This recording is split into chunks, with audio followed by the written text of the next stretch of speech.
এই ছেলেটা সারাদিন বাইরে কাজ করার পর পরিশ্রম করার পর বাড়িতে চলে আসে এবং আসার পর সে রুমে যায়। রুমে যাওয়ার পর দরজা খুলে দেখে যে তার স্ত্রী ঘরে নাই এবং সব দিকে খোঁজে, তারপরে পায় না। তারপর দেখেন সে ব্যাগটা রাখে এবং কাপড় চোপড়গুলো তার খুলে এখানে রাখে।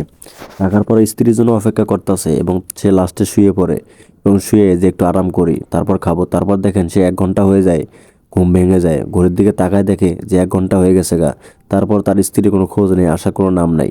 স্ত্রী পার্টিতে গেছে বন্ধু বান্ধবের সাথে। তারপরে ঘুম ভেঙে যায় আর দেখে দরজাটা নক করতেছে। তারপর সে দরজাটা খোলে, দেখে তার স্ত্রী ভালোভাবে আসতেছে এবং সে ঢং করতেছে, মানে পরে জ্বর ঘুম ঢং করতেছে আর মাথা ঘুরতেছে। তারপর দেখেন তার স্বামী তাকে ধরে নেয়, ডাকাডাকি করে। তারপর তাকে রুমে নিয়ে আসে এবং আসার পর খাটের মধ্যে শোয়ায়।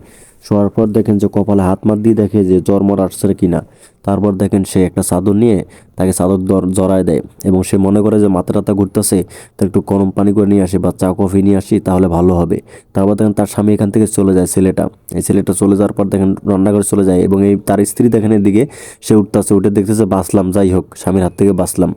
তারপর দেখেন যে এই দেখে আবার সে শুয়ে পড়ে এবং তার স্বামী এখান থেকে আসে, আসার পর পানি নিয়ে যায় এবং স্ত্রী কষ্ট করে চলতেছে, মনে হয় যে একবারে অচল, সে উঠতেও পারে না, এরকম ভান করে আছে। আমাদের সমাজেও এরকম অনেক স্ত্রী আছে। তারপর দেখেন সে পানি মুখে নিয়ে তার স্বামীর শরীরে সবগুলো পানি ফালায় দেয় এবং তাকে বলে যে তুমি এখান থেকে চলে যাও, তুমি বিরক্ত করো না, আমাকে একটু রেস্ট নিতে দাও। তারপর মিশামিশি কাশাকাশি করে বসে থাকে আর তার স্বামী এখানে চলে আসে রান্নাঘরে এবং গ্লাসটা রাখার পর সে এখানে বসে এবং বসে ভাবতাছে যে সে অসুস্থ, আমি কাজ করে বাড়িতে আসছি, কিসের কি আমি রাগ হবো? তা না, ও পার্টি করে এসে বন্ধু বান্ধবের সাথে পার্টি করে আসে, আমি পানি খাওয়ালাম, সে পানি আমার শরীরে